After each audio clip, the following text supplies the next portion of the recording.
دعا کریں. میں نے یہی مانگا اللہ سے. اللہ سے یہی مانگا ہے، وہ زندگی نہیں چاہیے ذکر مصطفیٰ کے بغیر.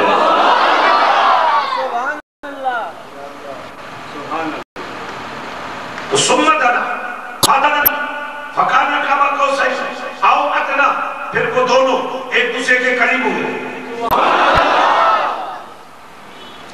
آپ کیا سمجھتے ہیں کون قریب ہوئے؟ بولو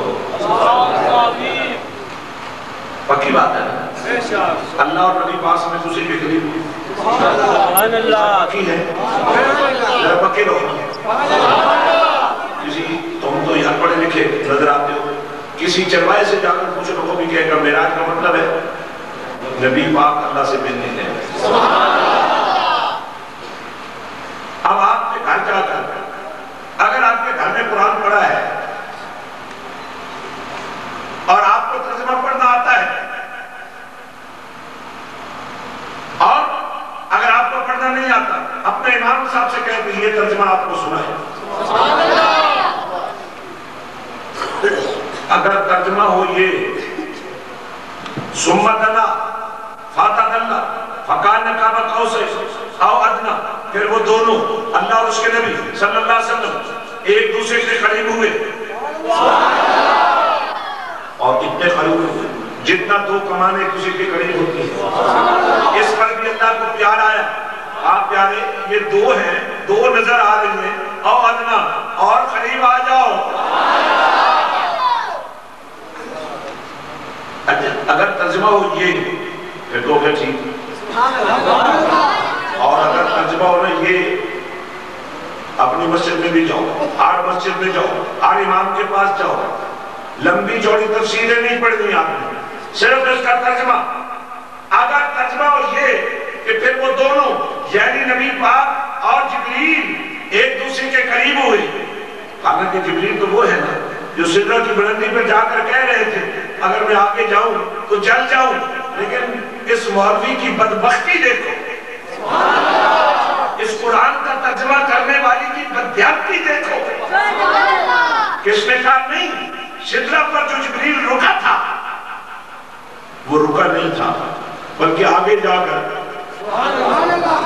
اگر یہی نبی کی معراج ہے کہ انہوں نے جبریل سے جا کر ملنا تھا تو پھر جبریل کو دربان بنانے کی کیا ضرورت؟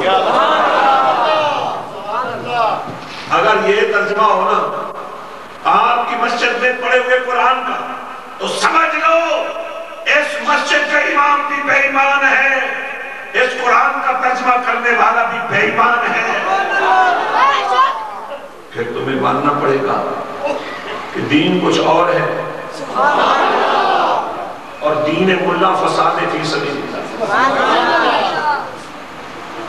حضرات میں نے ایک نشاندہی کی ہے، اللہ نے جن کو غیرت کا ایک ذرہ برابر کیا ہے نا، جن کا ضمیر ایک رتی کے برابر بھی زندہ ہے، تو وہ جا کر قرآن کا ترجمہ پڑھے یا اپنے مولوی صاحب سے پڑھوائے.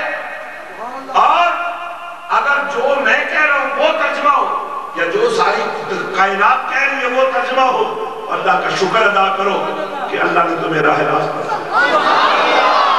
اور اگر ترجمہ ہو کہ نبی پاک معراج پر بھی جا کر جبریل سے مل رہے ہیں تو اپنے گلے میں بھی جوتیوں کا ہار ڈالے اور اپنے مولوی صاحب کے گلے میں بھی جوتیوں کا ہار ڈالے اور اپنا منہ کالا کر کے گدھے پر سوار ہو کر لوگوں کو بتائے کہ آج تک میں بھی اور اس مسجد کا ہر فرد بھی نبی سے غدار کے راستے پر چلتا. میرے دوستو، آج ہم دینباد والوں سے کہتے ہیں، حالین والوں سے کہتے ہیں تم ہمارے نبی کی ناموس پر ڈاکہ زنی کر رہے ہو. تو بتاؤ ڈکیتی وہاں ہو رہی ہے کہ یہاں ہو؟ اور میں اپنی ملت کے نوجوانوں سے کہنا چاہتا ہوں کسی سے الجھنے کی ضرورت نہیں ہے. یہ ترجمہ اس لیے سنا رہا ہوں کہ ہم نے قوم کو سلجھانا ہے، ہم نے قوم کو احساس دلانا ہے. ممکن ہے کسی کا دھیان ہی نہ گیا ہو کہ یہ مولوی کتنی بڑی بددیانتی کر گیا. اس سے کتنی بڑی غلطی ہو گئی. اس نے امت کے ایک ایسے عقیدے پر ڈکیتی کی جس عقیدے کو امت چھوڑ دے تو دین ختم ہو جائے. دیکھیں اب میں آخر میں نماز کے اندر ایک کلام ہے جو ہم پڑھتے ہیں، السلام علیکم ایھا النبی. سبحان اللہ. ذرا محبت سے بولو سبحان اللہ. جیوے جیوے محسن جیوے. اے نبی آپ پر سلام سلام. اے نبی یہ کون سا نبی ہے؟ جو نبی مدینے میں سویا ہوا ہے. وہ تو وہاں آرام فرمایا، تم یہاں کیا سلام کر رہے ہو؟ یہ بڑی قابل توجہ بات